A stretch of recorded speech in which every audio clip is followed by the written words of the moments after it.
Up next on The Reveal. Go, go, go. Sheriff's officers! A no-knock raid Get on the ground! Get on the ground now! on the wrong house. That's the house. An innocent Georgia man wants the officers who ambushed him punished. It just shows that badge is a get out of jail free card. They protect our nation's freedom. It was so widespread, so consistent, so persistent. But does the U.S. military have racial disparities in its senior ranks? Hey, you two. Can you give me a minute? And parenting during a pandemic. We have other nurses that have caught COVID. It's always in the back of my head that when I come home, I don't want to give my family anything. The emotional toll on everyone. From our Midtown studios in Atlanta, The Reveal begins now with our multi-Emmy and National Murrow Award-winning team of investigators. Welcome to The Reveal. I'm Chief Investigator Brendan Keefe. A no-knock warrant, flashbang grenades, a 79-year-old man in handcuffs. But Henry County Sheriff's deputies had the wrong man and the wrong house. Now, more than 2 years later, the victim is still fighting for justice. All right, we're out. Go, go, go, go. We're moving. I'm following you, Andy. Go, go, go. Go. The Henry County SWAT team locked and loaded. Wait for the bang. Grenade.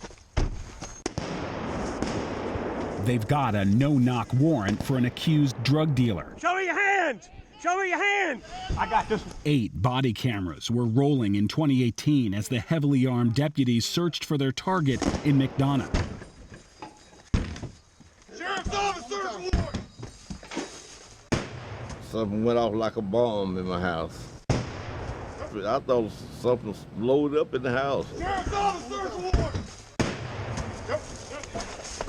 I need a kick. Sheriff's office!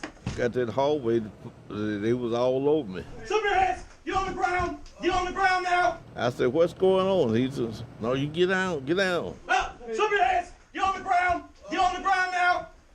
Get on the ground! Grabbed my arm, twisted behind my back, and handcuffed me. Put your hands out in front of you, sir. Put your hands out in front of you. Can anybody advise if we have the target? 79-year-old Henri Norris was not the target. Deputies had the wrong man and the wrong house. Sheriff's office! Search warrant! I can't even imagine what he went through. Geronimo!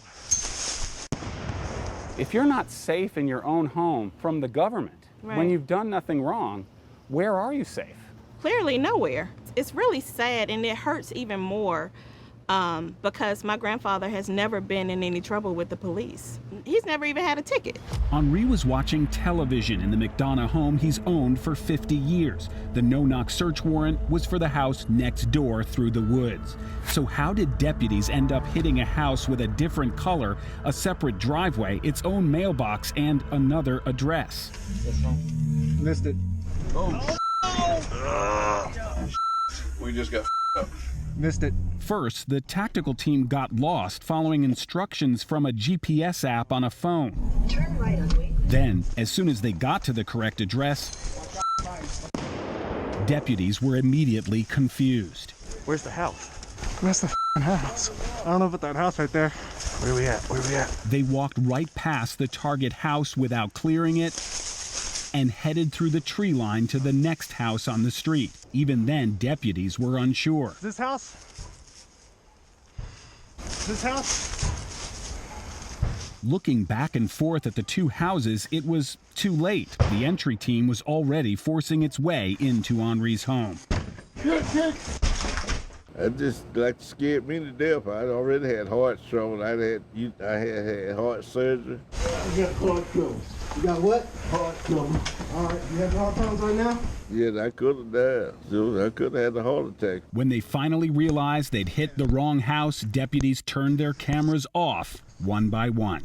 Yeah, a pizza delivery man could deliver a pizza to the correct address. Daryl Scott is Henri's attorney. He sued Henry County's tactical commander, but a federal judge dismissed the case because police officers are entitled to qualified immunity. That's what happens in the majority of cases. The cases are dismissed and officers are granted qualified immunity even when there's a constitutional violation. Search warrant! Judges created qualified immunity to protect individual officers from liability, unless victims can show the officers violated rights that are clearly established. As a screening mechanism for frivolous lawsuits, and what it's morphed into is almost absolute immunity for law enforcement officers.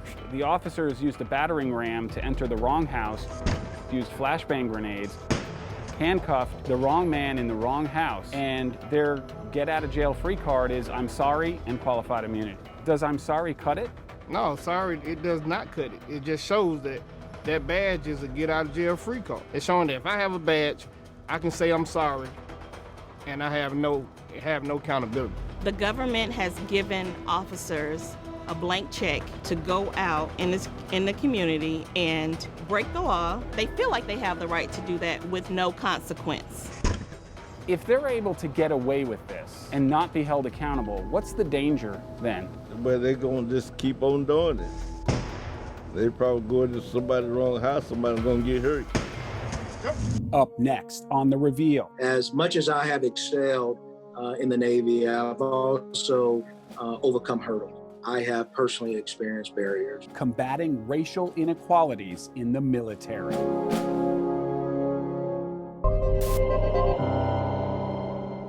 Welcome back to The Reveal. The U.S. military recognizes it has a problem. Its senior officers remain overwhelmingly white, and the numbers aren't much better among the rank and file. Because equality matters, commanders say the issue can no longer be ignored. Force Master Chief Hubin Phillips is the senior enlisted member of Task Force 1 Navy, the group just created to focus on systematic bias and racial barriers. When I'm crafting that email, I have to be mentally prepared that I read it 30 times to ensure there's nothing wrong with that. His personal experience over the years prepared him for this role. Because I don't want anyone to judge me based off that email. Because I may not look like them. So what do our armed forces look like? According to the Department of Defense, in the Marines, only 10 out of every 100 Marines are black. In the Navy, 17 out of every 100 sailors are black. In the Air Force, 15 out of every 100 airmen are black. And in the Army, 21 out of every 100 soldiers are black. As much as I have excelled in the Navy, I've also overcome hurdles. Even the chairman of the Joint Chiefs of Staff says there's work to do. Equality and opportunity are matters of military readiness, not just political correctness. After the death of George Floyd, the Secretary of Defense created a permanent group to focus on diversity and inclusion. He also ordered photos to be removed from selection boards, which is the way the military decides who gets promoted. The goal is to take race out of the equation when making these decisions. That's because the data shows things are even worse when it comes to diversity in higher ranks. Here's what we've uncovered from Congressional Research Service stats. Looking at all the branches, when it comes to the senior enlisted ranks, 63 out of 100 are white, but only 19 out of 100 are black. The difference is even greater when it comes to senior officers. Almost 88 out of 100 are white, while only 8 out of 100 are black. That's 11 times more white officers in the military. And remember, these are the people who are making the decisions that affect those who serve below them. But we are not perfect, and we must thoughtfully examine our institution and ensure it is a place where all Americans see themselves represented and have equal opportunity to succeed, especially in leadership positions. That gap can lead to bigger problems, according to the nonprofit Protect Our Defenders. Retired Air Force Colonel Don Christensen says it can impact the military justice system. The organization examined 10 years of data and found more racial disparities. It was disappointing that it was so widespread, so consistent, so persistent. A report from the Government Accountability Office agrees. The congressional watchdog says, for example, in 3 military services, Black service members were about twice as likely as white service members to be tried in general and special courts martial. Christensen, who also served as a military lawyer, thinks the armed forces needs to diversify at the officer level in order to combat these trends. The Chief Master Sergeant of the Air Force, who is only the second black man in history to be that branch's top enlisted leader, explains this will be tough. It doesn't matter if you're black or white. And it's incumbent upon all of us, certainly those of us in leadership positions, to create a space where people can feel comfortable talking about it. Coming up.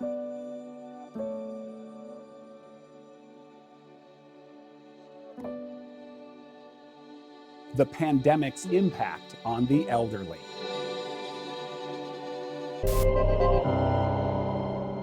Welcome back to The Reveal. I'm investigator Rebecca Lindstrom. Our loved ones in long-term care facilities are really the ones feeling the impact of this virus. Many of them have gone 6 months now without a hug or even a visit from their children or spouse. That's why now there is a growing group pushing the governor and the Department of Public Health for more access. They argue COVID isn't the only thing that kills the elderly. Isolation does too. Mary Phipps says the pictures tell the story. This is her 96-year-old mother right before COVID triggered the shelter-in-place order that shut down long-term care facilities to visitors. And this is her mother now.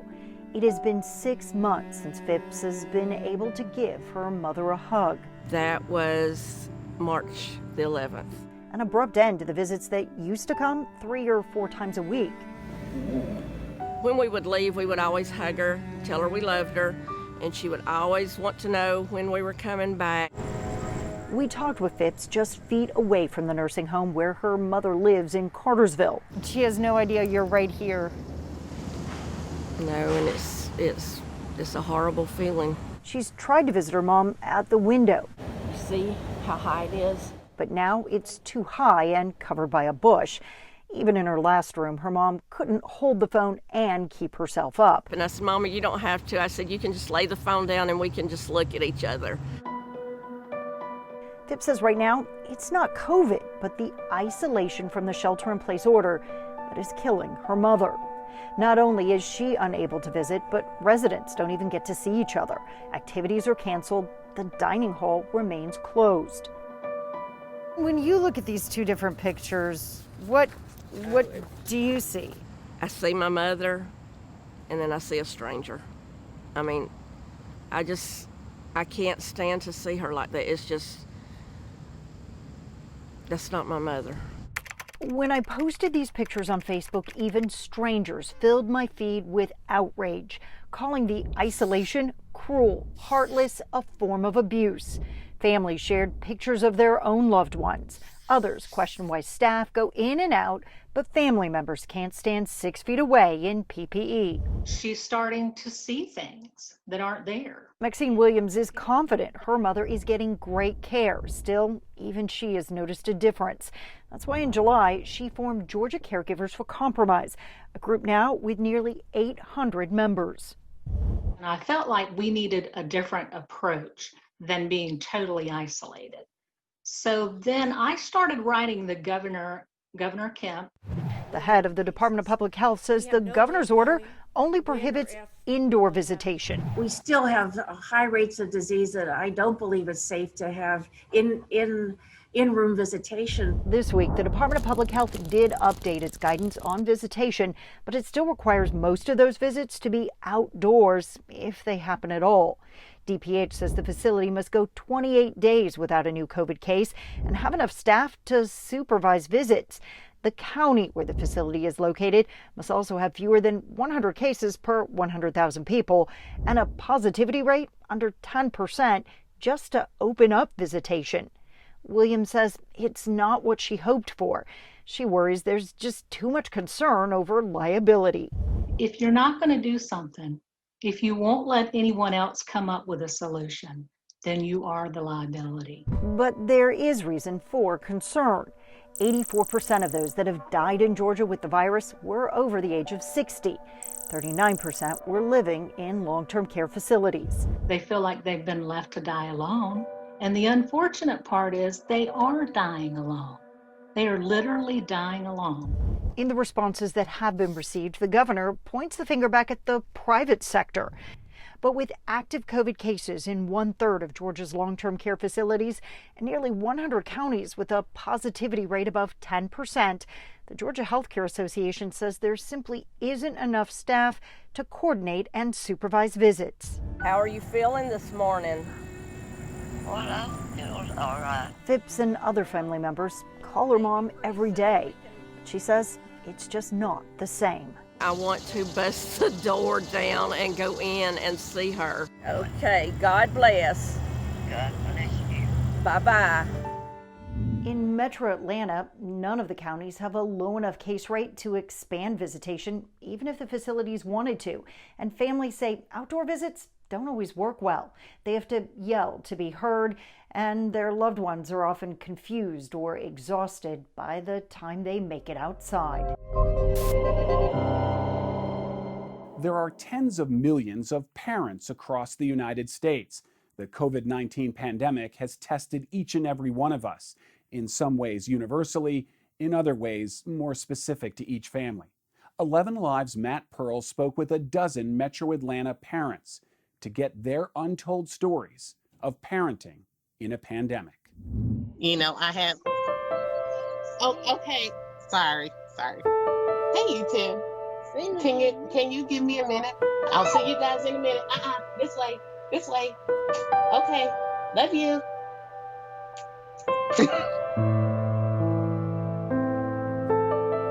My name is Dalisha Gamble. Jason McCullough. Melissa Nichols. We live in Marietta, Akron, Georgia, Riverdale, Sandy Springs, South Clayton area. I have 4 children. 3 sons. 2 girls, 2 boys. Say hi.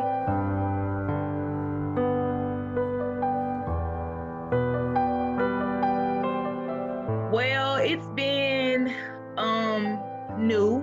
Quite chaotic. Feels like everything's turned up to 11. At this point, you want to fire yourself a little bit? My schedule starts at 3:30 to midnight. Then I have to wake back up and get the kids together around about 6:45. It's a full-time job with another full-time job. My wife definitely has her hands full as well. I looked at her last night and I could tell she was just absolutely exhausted. I am waking up extra early to make sure they're good. Then I have to do my job. Then I step out for lunch. Then I go back to work. Then I check on them. There's weeks where I'm like, good planning will allow us to be successful with this. Then there's times where I'm super realistic, like, this crap sucks. What makes my situation unique is that they're small, toddlers, and just helping them understand what's going on is tough. My son would say to me, I can't wait for the coronavirus to be over so we can go see Grandma Rose again. And it's a little heartbreaking. I personally know people that have, passed on from this pandemic. You got to kind of explain to them this is not a joking matter. This is real out here. I really do worry that my kids are absorbing a really negative view of the world. You can't hug other people, avoid other people. The world is not a safe place. Stay in your house and hide. I'm a dialysis nurse, and we have other nurses that have caught COVID, brought it home to their family, kids, and they've been out for weeks. It's always in the back of my head that when I come home, I don't want to give my family anything. There's this, lurking anxiety. So that's the low point. Like, what if I were to catch COVID? What if my wife were to catch COVID? I had been diagnosed with COVID. At the same time, me contracting it, my son contracted it because I had no choice but to have them in quarantine with me. You feel like you fail. It's like you want to give up sometimes, but you know you can't.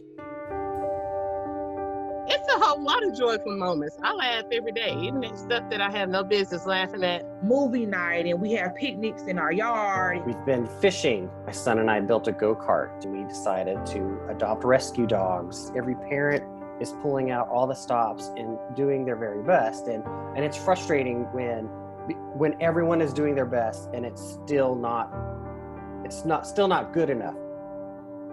To me, what it's like to be a parent is that your kid or your children are going to take precedence. There are future doctors, lawyers, news people.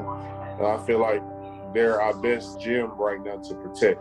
Because everyone's trying to get through it. It's not just a personal thing. It's the whole entire world right now. The nation is just trying to get through it.